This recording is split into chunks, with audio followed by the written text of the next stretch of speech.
So, as it was already announced, this talk about RefactorErl, and lots of you might heard about RefactorErl. Some of you might already tried it and had some either good or bad experience about it. I don't know. You can tell me after my talk that's what you think about the tool itself. But let me start with a short introduction, because there might be some newcomers to RefactorErl during the talk. So who we are, basically we are an academic project, as Stavros mentioned for you. We are basically working with bachelor, master, and PhD students, and we are creating the tool RefactorErl, which aims to deal with static source code analysis for Erlang programs. Our work mainly focusing on analysis, and not just analysis, but analysis and refactoring. So also we are also aiming to perform source code transformations, different kinds of source code transformations. The tool is open source. You can just simply download it, go to the web page of the tool, and then you can make a try if you haven't done, or if you have done earlier and would like to try it again, then you can just download the latest version, and then you can make a try. So why we think that static analysis is useful for Erlang developers? Obviously, we like static analysis. This is our life. We think that it helps Erlang, not Erlang developers, but all the developers make everyday tasks easier. Basically, everything is written in the source code. So your software is about the code, what you've already written, and every information that is needed for you, either to comprehend your code, either you want to find the source of a bug, or you just wanted to make some optimizations, or just understand some part, figure out some dependencies between the source code components, or restructure your code. Everything is written in the source code itself, and you just need to gather the appropriate information, make it somehow reusable, and apply the appropriate job, what you really wanted to do on the information that you gathered. And this is what we are doing. So we are building a representation from the Erlang source code. We have a kind of data miner, not really data mining, but we are trying to extract as much information from the source code as possible, and store that information, and then reuse it for different purposes. What we think that the information that we can gather from the source code can help in different tasks. At the very first thing that you wanted to mention when you are talking about the static analysis project is that since all the information is in the code, you can just simply help the newcomers to understand the code. You have a very huge code base, a large code base, and when somebody arrives to your project, they need to study, they need to learn that what your project is about, and you can just simply say that, okay, just read the code and the documentation, but sometimes it helps to look into certain dependencies, just to Google the code a bit, that what's in the code, and a tool that aims static analysis and gathers information about the source code can help in it. It can help the developers of the project to find certain bugs and shorten the solution time for certain bug fix. And if you're not satisfied with the code, a tool like that can help you to restructure the code, probably with automatic or semi-automatic refactoring steps. It can you can increase the quality of your code based on that. You can check certain properties. If you think that there are some bad smells in your code and it does not really fit to the requirements of the company. So whenever you wanted to check that whether the code hurt some design rules, then you can also use a tool like that to help you, because all of these tasks can be done manually. But basically, this is not what you wanted to do. So it's very time consuming, and everything where a software can help you is basically quite useful. So this is what we wanted to do. We wanted to provide effective software development and support effective software development and maintenance. If I would like to group the features of the tool, we have several features, then I would use these three grouping when I mention understanding legacy code at the first line, then in the second line, the refactoring steps as the main feature group, and the third line, what I will focus on my demos today, is the code checking. So whenever you have some statements about your code and you wanted to check whether that statement holds, you can name it design rule or some checkers like checking whether there is any vulnerability in your code or any kind of custom property or some properties about the complexity. Then you can use our tool to check your code. So this is what I would like to talk a bit more about, but I will talk about the other functionalities a bit as well. So how the tool is built, as I mentioned, basically we have a static analyzer framework. The static analysis framework basically built from different compile time analysis, like classical function reference analysis or variable scoping analysis. So everything that is usually done by a compiler in static compiler technologies, but we are trying to build more advanced static analysis steps on the top of that. And RefactorErl features, for example, data flow analysis or control flow detection. So we are able to calculate static execution passes and perform symbolic execution on the execution passes or that kind of stuff. So we have more advanced analysis based on the low-level simple source code analysis. And for example, we are able to detect, based on the data flow analysis that we have, dynamic function call references. So once you have a function call and you would like to ask the references to the function calls, then we are able to point you certain apply calls or just simply MFA calls that might reflect and might refer call your function. So for that, for example, as I mentioned, we need data flow analysis. With these kind of analysis at the background, we are able to build certain tools on the top of that. For example, let me mention at first the semantic query language of the tool that aims to help the developers to gather information on their own about the source code, formulate questions, and then ask the tool to answer that questions. I will show you a few examples of that. As I mentioned, we have checkers, or not here, I'm naming it as complexity metrics. So we can check the complexity of the source code, of your source code. We also have duplicated code detection. So once you would like to find the source code components that might be copied from some other sources, then we are able to, we have different kinds of algorithms and we are able to detect them. And once we found them, then we try to eliminate them. Obviously, if you want, we have refactorings to eliminate them. We have dependency visualization, just to mention another nice feature.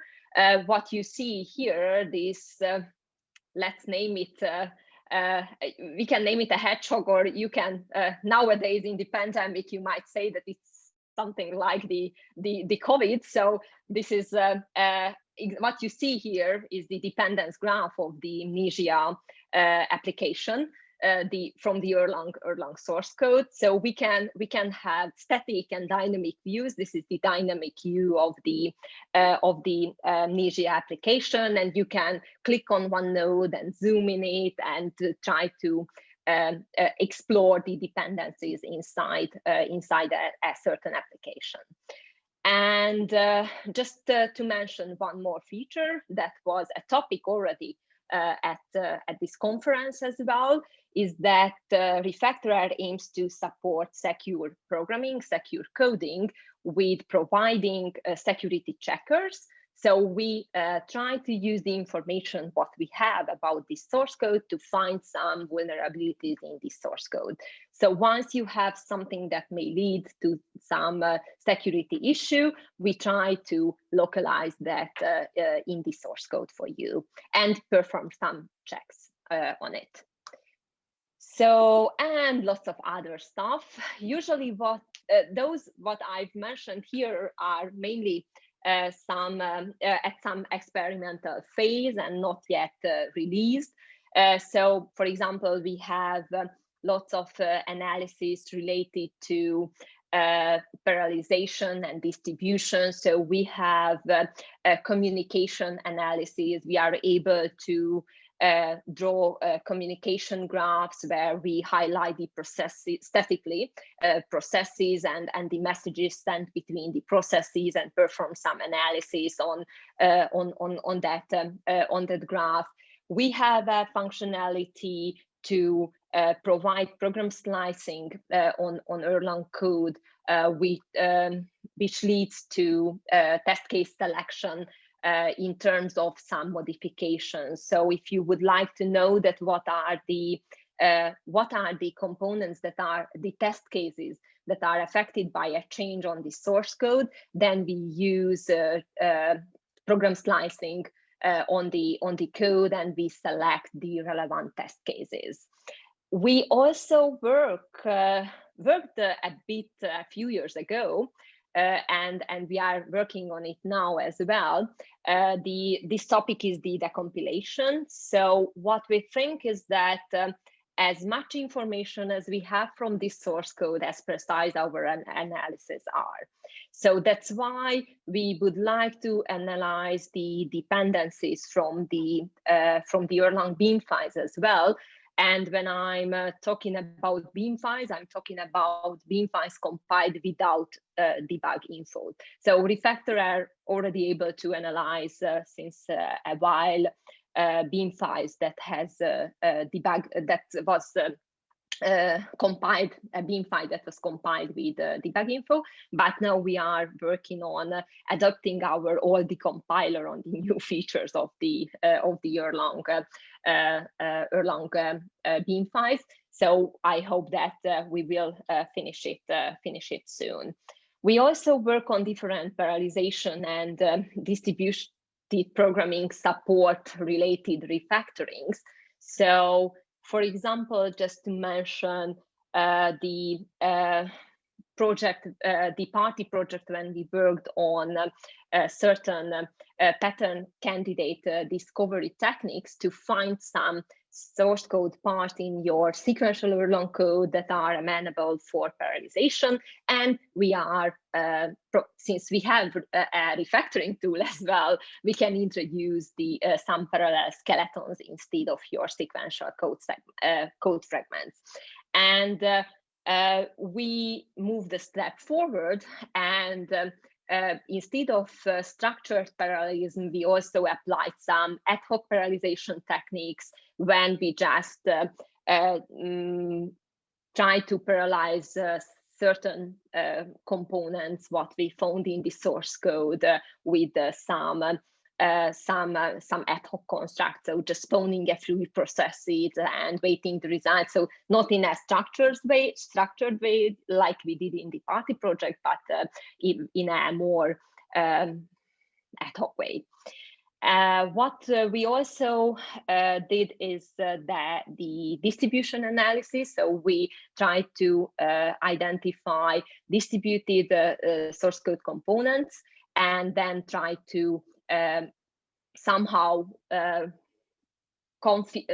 configure, but try to detect some better configurations for the distributed source code part. So once you have some processes that are on different nodes, and we can say that our analysis can say that they seems to be communicating so heavily, so it would be better to put that processes on the same node, and do not communicate them through the network, but it's better to have an inner node communication between those processes.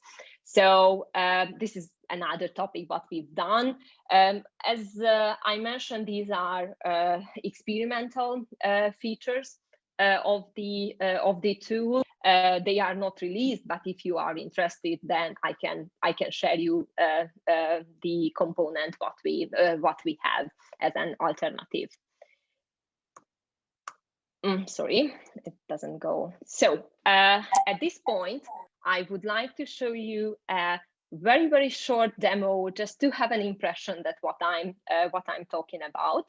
So I've already started a RefactorErl server here, and I've also started the RefactorErl's web interface. So basically what I've done is that I've added the Nigia as an Erlang application to the, I've analyzed Nigia with RefactorErl. So if I'm typing RILS here, then it's list all the files that analyzed by RefactorErl. Am I right that I have lots of, yes, so Nigia, and you if you check, there are some project downloaded, the Erlang guidelines project downloaded from GitHub, and I just analyzed them. And this is the web interface of the tool. You can just simply check the code. So if I wanted to check one of the Nigia's files, so I wanted to check the Nigia lib, I can just click on it, and then I can look into the source code.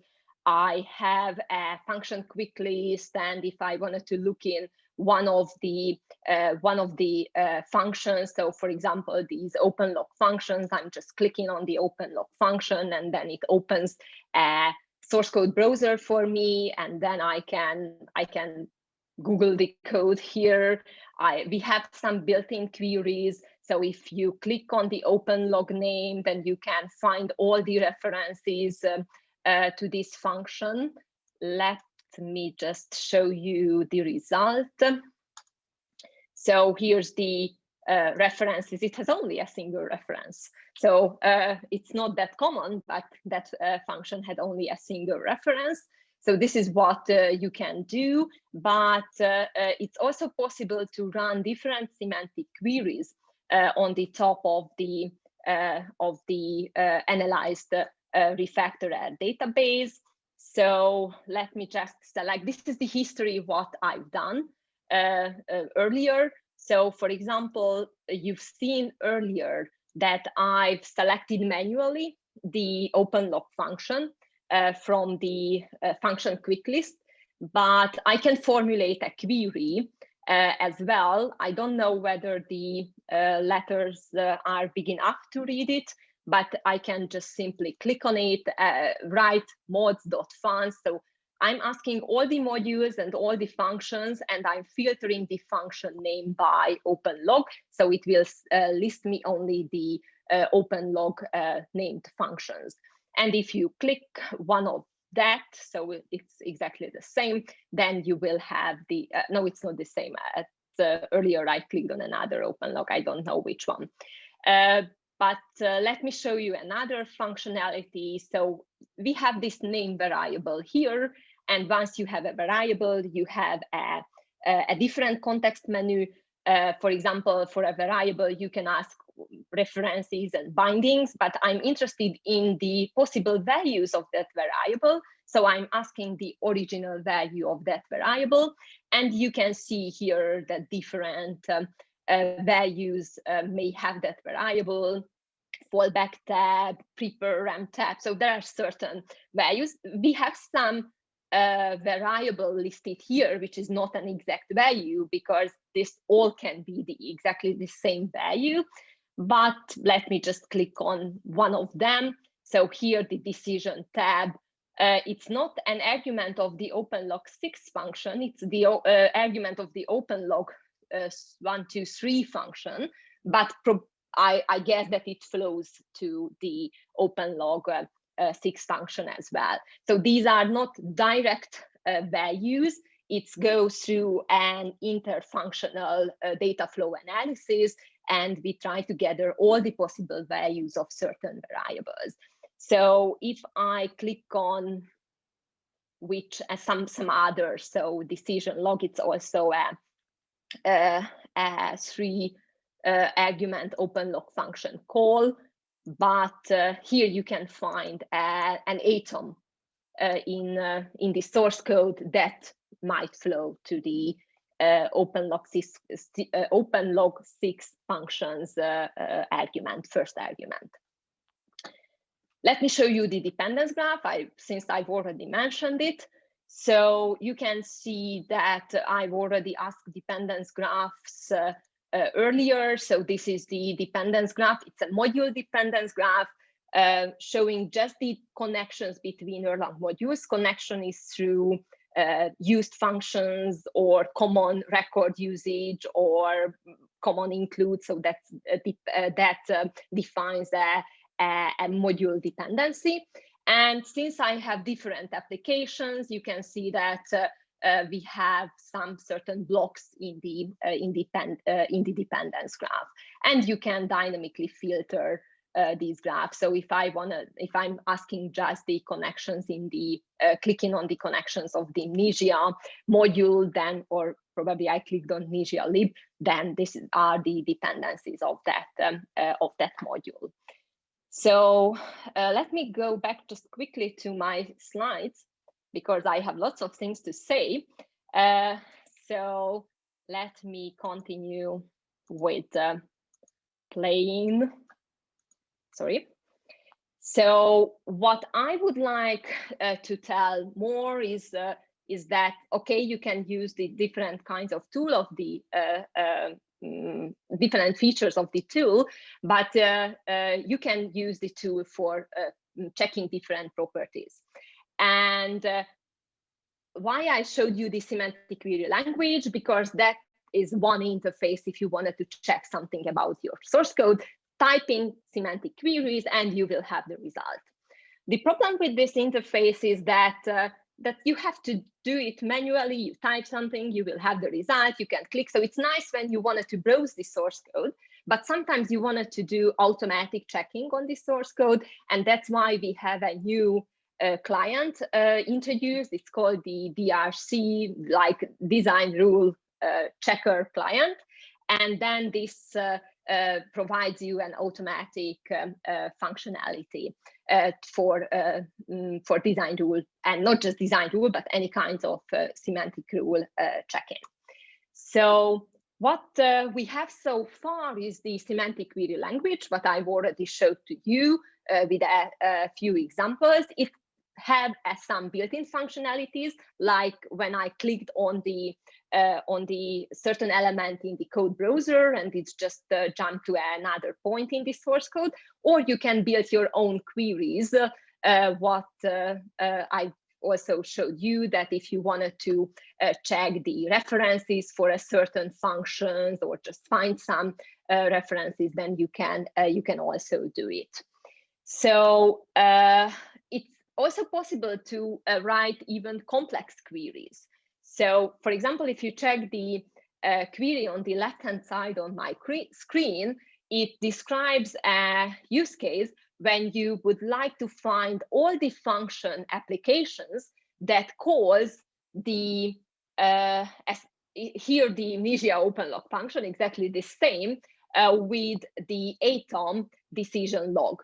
And for this query, it using data flow analysis, so you can see the origin selector in the fourth line. It means that it's not just checking exactly the static calls where you write Nigia, open log, and decision log as the first argument, but any point where the function is called in a way where the atom decision log may flow. So it during runtime, it might have the value decision log. So it's a bit more complex query. The query on the right-hand side shows you a query which looks for tuples where the first argument is backup arg. Why we did this query? It was a query from one of our industrial partners. They would like to find all the tuple references where a tuple refers to a record, and this is the name of the record. So the first element of the tuple is the name of the record. So when you represent records as tuples, we are able to find that kind of references with these queries. So here's just a link that where I've listed lots of semantic queries, so you can just simply check them. The semantic queries can also be used for design rule checking purposes, and you can have whatever design rule you just want. So you can say some simple rules like none of the functions should be longer than 50 lines. This is the first query. Or do not use tabs in the source code. But you might have other queries. If you check the fifth query, it says that don't use catchy expressions. So if you do not want to use simple catches in the source code, then you can run these queries and it either returns something or an empty result, and then your rule is fulfilled and you don't have it in the code. You can formulate different kinds of queries. I'm just pointing the very last one, which means that if you have an application and you have a naming convention that all of the modules are starting with a certain string, so here Nigia, then don't have calls outside from the Nigia application, or you wanted to list all the calls that are outside from the Nigia application itself, and you can run a query like that. So if you find a call that is not from the Nigia application, you may allow some library calls like calling it from Erlang module or from the application or from the list or whatever modules, then you can run a query like that. So there are possibilities to check this. And complexities as well. We have different kind of complexities like the depths of the case expressions. So don't use too deeply nested case expressions. We have different kinds of queries. I do not want to tell them all of them in details. Let me jump into another type of or group of queries that you can run. These are the security checkers. When we try to identify those components that might lead to certain security issues. So, for example, the unstable call that you can see here is reflects to all the functions that may lead to memory overload. We have 16 from this kind of security checkers. And then it's just simply built into the query language what we have. So this work was motivated by the already available tools that we have for other programming languages, and we wanted to provide something for Erlang as well. And what we are aiming is to try to locate all the possible. It's not all the possible, but we have a set now, but we would like to extend this set of checkers and try to find as many security issues in the code as you have. And if you run our checkers and you don't have any results, then you can be happy because we are not able to find any security issues. It doesn't mean that you don't have, because it's a static analysis and it's always just an approximation of the real dependencies, but it's a good approximation. So we can have concurrency or distributed related security. We can identify concurrency or distribution related security issues, injection like in the OS usage, or dynamic loading of different bin files, or unsafe file operations. So we have different kinds of security checkers. All of them are built into the semantic queries. It's not that important. This is just the way of how it is working. And what we are doing now is that we are trying to optimize these queries, because analyzing a huge amount of source code takes time. So we would like to optimize the queries to have as quick answers as possible, and to reuse the false positive results. And what we wanted to do is what I would like to, I will show a demo at the very end, just to show you the new interface, which was aiming as a kind of interface for the, not just for the security checkers, but for all of the checkers, to have an automatic way of source code checking. So there's no need anymore to type all the queries and run them manually, but you can just configure a file. So provide us a configuration file in a JSON format, what you can see on the right-hand side, and then just simply run our DRC client, and then you will have the result as a summary of the failing rules. So let me show. These are the different output formats. What I would like to show you now is that how is it working. I have a running RefactorErl instance, and I have another client. So I have the client running as well. And what I would like to do, let me copy paste the comments. Obviously, I have them. So we have the, as I said, I've analyzed the Erlang guidelines project. So I will just copy paste here the command to evaluate the Erlang guidelines GitHub project for certain rules. And you can see in the summary that 3 rules were applied, and there are more than 100 failures. And which interface should I show you at first? Let me show you the very, very simple, it's just a very simple web interface where you can click on the results. So there are no long functions, there are no security issues, but our style guidelines failed at certain point. So for example, you can see here the style guideline name, and if I click on it, it will show us the result, that this is the underscored variable name usage. You can see that in this file, in the ignored variables file, there is a point where a variable is used, which name was underscored earlier. So this is just one point. This interface just for a simple visual output. This is not that not really for automatic checking. You can use it, but we have interface for printing it out as a, let me show you, I have an out.json. When you have it in a JSON format, and you can just simply process it with any tool what you want.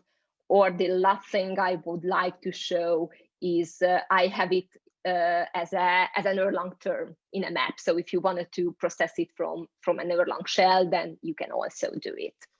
So this is what the direction where we are going now. So to provide, as I named it in my presentation, CheckErl or some, I don't know how to name it, so it has no name at the moment, but to provide an automatic code checking tool that aims not just type checkers but also security issue identification. So all of the features that are provided and available in RefactorErl will be available in this new checker interface as well. Thank you for your attention. I know, Star Wars, that I was too long. Sorry for that. That is okay, Melinda. Thank you very much for your presentation.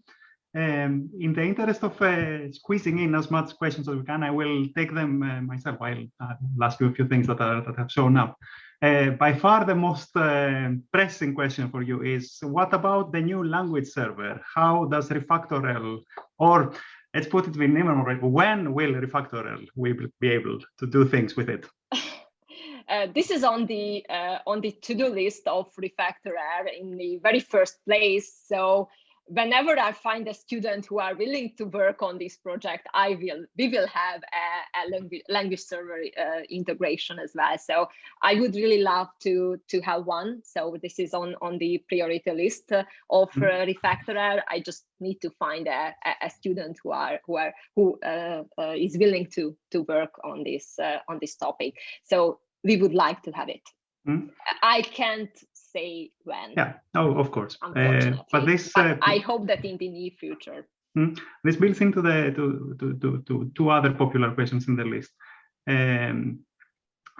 Are there community contributions to RefactorErl, and is it possible to see the code and get some outside contributions, or is it something that you're managing in a different way? No, not at the moment, but I don't think that it's an impossible story. So it would be nice to have, but we don't have it at the moment. Okay. I will not press you too much further there. I will let the people who want to press you on this do so on their own. What about using RefactorErl? Like, I'll pick one more question just to close.